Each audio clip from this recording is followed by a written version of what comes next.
بسم اللہ الرحمن الرحیم۔ السلام علیکہ یا صاحب العصر والزمان۔ امام جعفر صادق علیہ السلام کا بھی فرمان ہے، کہلا بھی یا بنی من یصحب صاحب السوء لا یسلم ومن یدخل مدخل السوء یتہم ومن لا یملک لسانہ بے یندم۔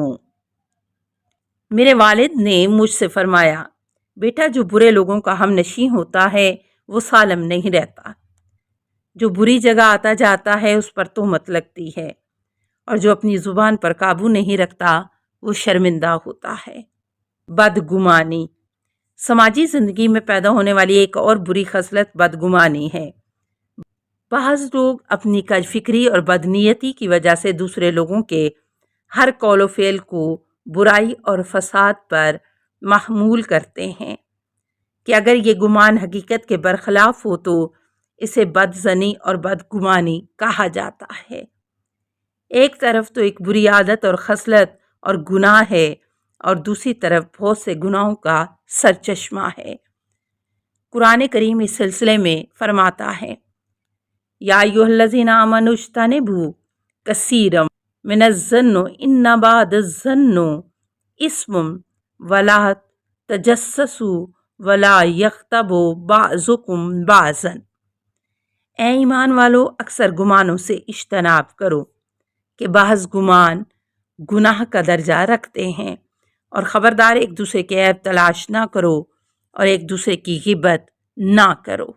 جیسا کہ آپ نے اس آیت میں ملاحظہ فرمایا، خداوند عالم نے بعض گمانوں کو گناہ قرار دیا ہے، اس لیے بعض اوقات ممکن ہے کہ ہمارا گمان حقیقت کے مطابق ہو اور ہم نے جیسا گمان کیا ہے صورتحال وہی ہو، تو اس صورت میں یہ گمان باطل اور گناہ نہیں ہے، لیکن چونکہ ہمارے بعض گمان حقیقت کے برخلاف ہوتے ہیں اور ہم جو کچھ سوچتے ہیں ویسا نہیں ہوتا ہے تو یہ گناہ ہے، اور اگر ہم اپنی اس بدگمانی کو دور کرنا چاہیں تو مجبوراً دوسروں کے حالات کی جستجو کرنا ہوگی، اور کسی کے حالات کی جستجو کرنا بھی ایک گناہ ہے جس کو اسی آیت میں منع کیا گیا ہے۔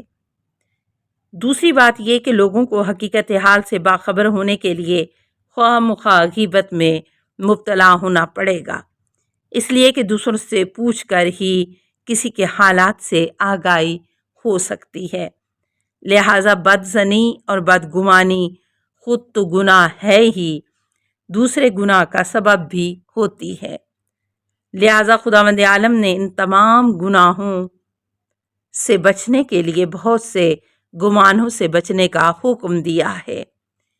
اسلام میں بدظنی اور بدگمانی کے مقابلے میں ایک اصول ہے، اصالت صحت، یعنی ہر کام کو صحیح سمجھا جائے تاکہ لوگ آپس میں ایک دوسرے کے سلسلے میں بدگمانی کا اصول نہ اپنائیں کہ جب گمان کریں تو برا گمان نہ کریں۔ اہل بیت نے حکم دیا ہے کہ اپنے مومن بھائی کے قول و فعل کو صحت پر حمل کریں، یعنی یہ سمجھے کہ یہ قول و فعل صحیح ہے، اور اس طرح جب کسی مومن بھائی سے کوئی بات سنیں یا اس کا کوئی کام دیکھیں تو اس کو اس کی بہترین شکل قرار دیں۔ حضرت علی علیہ السلام اس سلسلے میں فرماتے ہیں، ضَعْ امر اخیک علی احسنہ حتی یأتیک ما یغلبک منہ ولا تظن بکلمۃ خرجت من اخیک سوء وانت تجد لہا فی الخیر محملا۔ اپنے مومن بھائی کے معاملات کو اچھائی پر محمول کرو، مگر یہ کہ اس کے برخلاف تمہارے پاس کوئی دلیل ہو، اور کبھی بھی اپنے مومن بھائی کی سنی ہوئی باتوں کے سلسلے میں بدگمانی نہ کرو، اور جہاں تک ہو سکے اس کی جائز توجیہ و تعویل کرو۔ بدگمانی کے اثرات۔ معصومین علیہ السلام کی حدیثوں میں بدگمانی اور بدظنی کے برے اثرات کچھ اس طرح بیان کیے گئے ہیں۔ نمبر 1، حضرت علی علیہ السلام فرماتے ہیں من لم یوسنو ظنہو استوحش من کل احد، جو بدگمان ہوتا ہے وہ ہر ایک سے ڈرتا رہتا ہے۔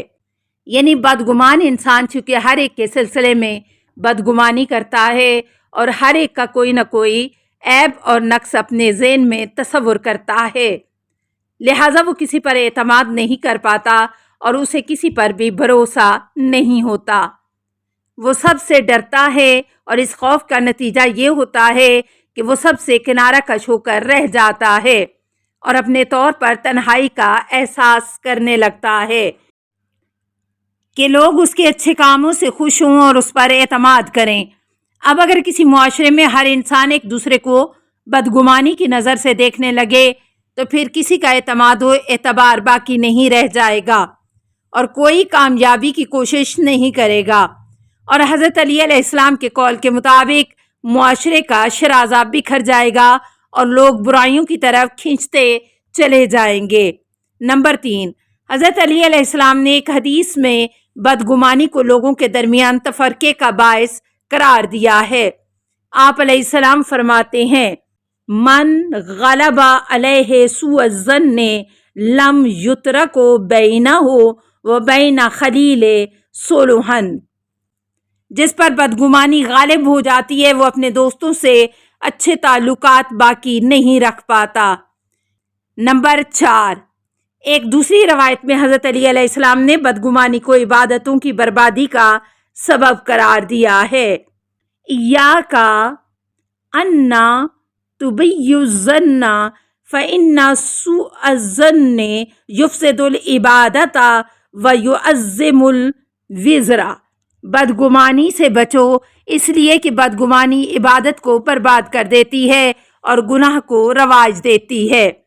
اسی طرح آپ علیہ السلام فرماتے ہیں لا ایمان مع سوء الظن، ایمان بدگمانی کے ساتھ جمع نہیں ہوتا۔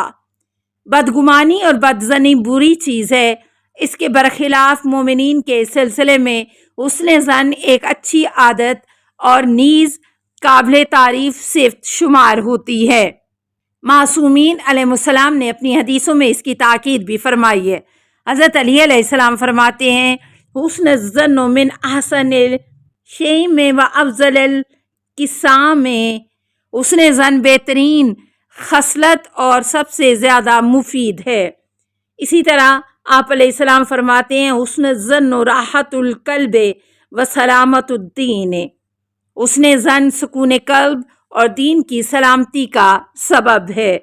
پھر ارشاد فرماتے ہیں حسن الظن یخفف الہم و ینجی من تقلد الاسم، حسن ظن سے غم دور ہو جاتا ہے اور یہ گناہ کے توق سے بچاتا ہے۔ نیز آپ علیہ السلام فرماتے ہیں من احسن ظنہ بالناس حاز منہم محبۃ، جو لوگوں کے سلسلے میں حسن ظن رکھتا ہے وہ لوگوں کی محبت حاصل کرتا ہے۔ اسی طرح امام جعفر صادق علیہ السلام کی طرف منسوب ایک روایت میں آیا ہے کہ حسن الظن اصلح من حسن الایمان مرء و سلام صدرہ، انسان کا حسن ظن اس کے حسن ایمان اور دل کی سلامتی سے پیدا ہوتا ہے۔ سینے سے مراد انسان کا باطن ہے اور وہ گناہ اور برائیوں سے جتنا پاک صاف ہوتا ہے اس کا گمان اتنا ہی اچھا ہوتا ہے۔ اسی طرح پیغمبر اکرم صلی اللہ علیہ وآلہ وسلم سے منسوب روایت میں وارد ہے احسنوا ظنونکم باخوانکم تغتنموا بها صفاء القلب و نقاء الطبع، ان برادران دینی کے سلسلے میں حسن ظن رکھو اور ان سے پاک دلی اور حسن طبع حاصل ہوتی ہے۔ السلام علیکہ یا صاحب العصر والزمان، الامان الامان الامان من فتن الزمان، السلام علیکہ یا خلیفۃ الرحمن، السلام علیکہ یا امام الانس والجان، السلام علیکہ یا مظہر الایمان، السلام علیکہ یا شریک القرآن، السلام علیکہ یا قاطع البرہان، السلام علیکہ یا امام زماننا، ھذا اجل اللہ فرجک وسہل اللہ مخرجک وظہورک، السلام علیکہ ورحمۃ اللہ۔ اللہم صلی علی محمد و آل محمد۔